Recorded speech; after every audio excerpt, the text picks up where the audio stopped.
OnePlus का Nord C2 दिख रहा है, C2 5G। इसमें जो पावर आईसी है MT6365VPW VMW, ऐसा तो आईसी आता है।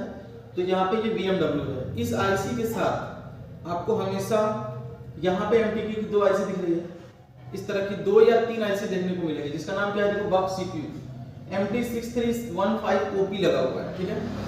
इसी तरह से दूसरी जो आईसी यहाँ दिख रही है, इस पे क्या लिखा है, MT6315FP लगा हुआ है, ठीक है।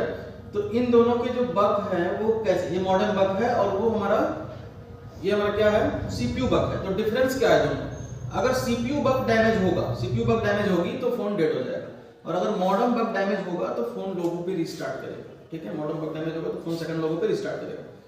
दूसरी चीज, ये जो मेन पावर आईसी है, इसी से ये दोनों आईसी क्या होती है, इनेबल होती है। तो हमें बस इतना देखना है कि उसकी इनेबल सिग्नल जो है वो कौन सी है। तो यहाँ पे जो मेन आईसी है, इसके थ्रू ये 2 आईसी या फिर 3 आईसी, 3 भी हो सकते हैं किसी सेट के अंदर, तो उनको इनेबल सेंड किया जाता है। तो एक इनेबल तो हम यहाँ पे ड्रॉ कर रहे हैं, जो कि इसके थ्रू इसमें सेंड किया जाता है, जो मेन PMU है उसके थ्रू, जिसका नाम क्या है, जिसका नाम है एक्सटर्नल PMIC EN2। ये जो इनेबल है ये EN1 भी हो सकता है, EN2 भी हो सकता है। जैसे हमें MTK का प्रॉपर्टी पता है कि इस MTK में 2 enable signal external PMIC EN1 और EN2 निकलता है, जो इस एक्सटर्नल पावर आईसी को इनेबल करता है, इनके रेगुलेटर्स को इनेबल करता है। लेकिन इनके अलावा भी एक इनेबल सिग्नल होता है, कौन सा होता है कमेंट करके बताइए, ठीक है। तो इसके जरिए हम इसको जो है इजीली रिपेयर कर सकते हैं कि ये इनेबल जाएगा तभी ये आउटपुट बनाएंगे, साथ ही साथ इनके अंदर VPS की एंट्री होनी चाहिए।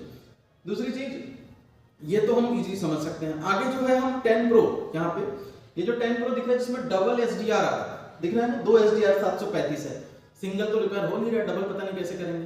तो इस तरह के सर्किट को सीखने के लिए ना डबल SDR वाली हमारी लाइव क्लासेस में इसको ऐड कर दिया गया है। तो अगर आप चाहते हो तो हमारे ऑनलाइन लाइव क्लासेस को ज्वाइन कर सकते हो, या फिर ऑफलाइन भी यहाँ पे आ सकते हो और इसको डीप में सीख सकते हो।